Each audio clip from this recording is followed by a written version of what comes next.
Works of art by Irish-Canadian artist Paul Kane appear at auction very rarely, with less than 15 having been offered within the market over the past 50 years. Given this scarcity, we are very excited to be offering two artworks, a canvas and a sketch, by Kane as part of the upcoming Cowley Abbott Spring Live Auction.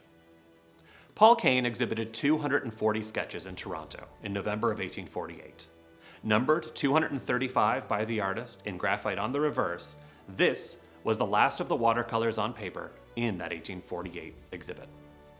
More than 175 years after that exhibition, most of these sketches are now part of the collection of the Stark Museum in Texas, with a few in the collection of the Royal Ontario Museum in Toronto. Considering this extensive public ownership, it is extraordinary that this watercolor sketch, Lodges on Prairie near Fort Vancouver, is available for sale. This sketch remained in the Kane family for more than a century following the painter's death, until, in May of 1987, Joyner Fine Art offered it in their Spring Live Auction in Toronto, where it was sold to collector Ken Thompson. The setting of the small composition is Fort Vancouver, on the lower Columbia River, which is today operated as the Fort Vancouver National Historic Site by the U.S. National Park Service across the Columbia River from Portland, Oregon. In the catalogue, which Harriet Peake Clench compiled for the 1848 exhibit, the watercolor was given the title Lodges on Prairie near Fort Vancouver. This title, repeated in part by Paul Kane II in his inscription in black ink along the lower edge of the composition, situates the scene on the fourth plain, or mill plain, one of the grassy pasturages at the Hudson Bay Company's largest post on the Pacific Slope. The two buildings in the right background are doubtless outbuildings for the post's vast farming operations. Paul Kane authority Ian McLaren notes that the composition faces west, for if it did not, it would have included a representation of Mount Hood, beyond the background hills, farther up the Columbia River. Kane's detailed depiction brings the viewer deep into the plain, the composition's extraordinary aspects found in his depictions of indigenous dwellings and people. The mat-covered lodge is typical of the region, but the teepee, apparently hide-covered, was less common. Perhaps as important as the identification of this sketch is Kane's notes related to the scene. In his landscape log, Kane's 55th entry provided a description that noted the indigenous figures are playing ball in the plain in front of Fort Vancouver. If this activity had been referenced in the sketch's title Once Paul Kane Was Back in Toronto, more attention would likely have focused on the fact that the figures are indeed playing a game. In particular, the largest of them has a stick over his left shoulder. This allows, as Robert Boyd of Portland State University has observed, for the documentation that what, on the prairies and eastern woodlands, is known as Bagadawa, Tuwaraton, or lacrosse, was played as well on the Pacific Slope.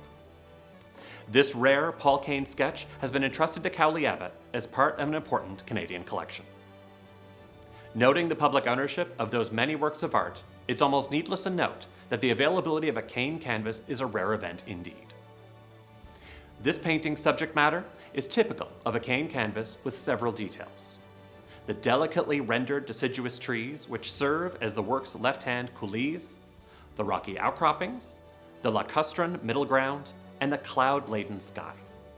The coloration is also typical for a studio canvas by Paul Kane and resembles very much that which is found in Ojibwa Camp in the Spider Islands, among many other works. This typical choice of palette in his studio was described by Alan, Kane's patron, as a predominance of light browns and yellows, a sameness in tone and coloring which I attribute to their being painted in the studio from his sketches instead of out of doors on the spot. The setting of the composition is discernible by the presence, just to the right of the deciduous tree, of the readily recognizable shape of the mountain known as Roche Miette.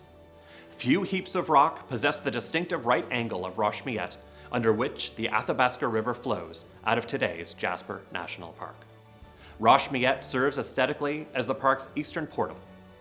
Westbound travelers on the Yellowhead Highway are greeted by it as they descend from the upper town of Hinton, Alberta, to the park's east gate. Paul Kane sketched Roche Miette at least 4 times. The last of these, a watercolor, offers a very similar perspective of Roche Miette. That perspective may be found at the mouth of the Fiddle River, with the Athabasca River in the foreground flowing left to right, just to the south where it widens into Lac Brûlé, as the fur traders once knew it. However, the studio canvas also supplies in the upper right an entire range of taller mountains that one cannot find looking upriver in Jasper National Park. This heightening was typical in Kane's work. The deciduous trees are not out of place, however. They could represent any of the aspen, balsam poplar, black cottonwood, or white birch that populate the bottom of the Athabasca River Valley in the Rockies. Indigenous figures in the left foreground animate this scene. Perhaps they are offering to trade with a figure sketched in graphite on the rocky foreground riverbank to the right of the large tree. However, the three rolled items in the canoe do not appear to be trade items. Rather, their lined surfaces suggest mats or lodge covers.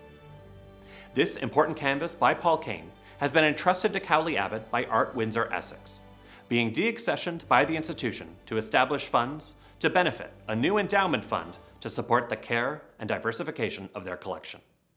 It is our pleasure to donate our selling commission to the fund and present this artwork to the market as part of our Spring Live auction on May the 30th.